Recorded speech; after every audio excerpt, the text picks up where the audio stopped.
வணக்கம். நான் உங்கள் சோனியா. இன்னைக்கு ஒரு குட்டி கதையோட வந்திருக்கேன். வாங்க கதையை பார்க்கலாம். ஒரு மலை உச்சியில ஒரு கழுகு வாழ்ந்துகிட்டு இருக்கு. அதே மலைக்கு அடியில இருக்கிற ஒரு ஆலமரத்துல ஒரு காக்கா வாழ்ந்துகிட்டு இருக்கு.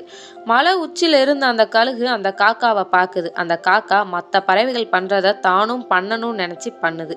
ஒரு நாள் கழுகு உணவு தேடி வானத்துல வட்டம் அடிச்சுக்கிட்டு இருக்கு. அப்போ அந்த காக்கா அந்த கழுகை பார்க்குது. அப்போ கீழே போய்கிட்டு இருந்த அந்த எலியை வேகமா வந்து பிடிச்சிட்டு போயிருது.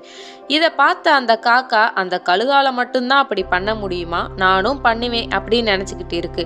அடுத்த நாள் திரும்ப கழுகு தன்னோட சாப்பாட்டிற்காக வானத்துல வட்ட அடிச்சுக்கிட்டு இருக்கு. இதை பார்த்த காக்கா அதுவும் அந்த கழுகு மாதிரி வட்ட அடிக்க ஆரம்பிக்குது. அப்போ அந்த கழுகு கீழே ஒரு முயல் போறத பாக்குது. காக்காவும் அந்த முயல் போறத பாக்குது. ஆனா அந்த கழுகு கண் இமைக்கிற நொடியில முயலை பிடிச்சிட்டு பறந்து போயிருது. காக்காவால அந்த கழுகு எப்ப வந்துச்சு எப்ப போச்சுன்னு கூட பார்க்க முடியல.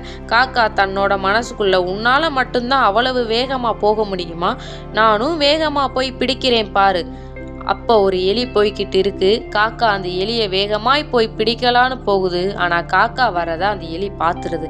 அந்த எலி தன்னோட பொந்துக்குள்ள போயிருது. எலியை பிடிக்க முடியாம அந்த காக்கா எலி பொந்துக்கு பக்கத்துல இருந்த கல்லுல முட்டி கீழே விழுந்துருது. உடனே அந்த இடத்துக்கு வந்த கழுகு அந்த காக்கா கிட்ட சொல்லுது, என்னோட பார்வையும் என்னோட வேகமும் கடவுள் எனக்கு இயற்கையா கொடுத்தது. உனக்கும் கடவுள் இயற்கையா கொடுத்த திறமையை பயன்படுத்து. மற்றவங்க மாதிரி பண்ணணும்னு நினைக்காத. அன்னையிலிருந்து காக்கா மற்றவங்கள மாதிரி இல்லாம தன்னோட திறமையை பயன்படுத்தி வேட்டையாடி சாப்பிட ஆரம்பிக்குது.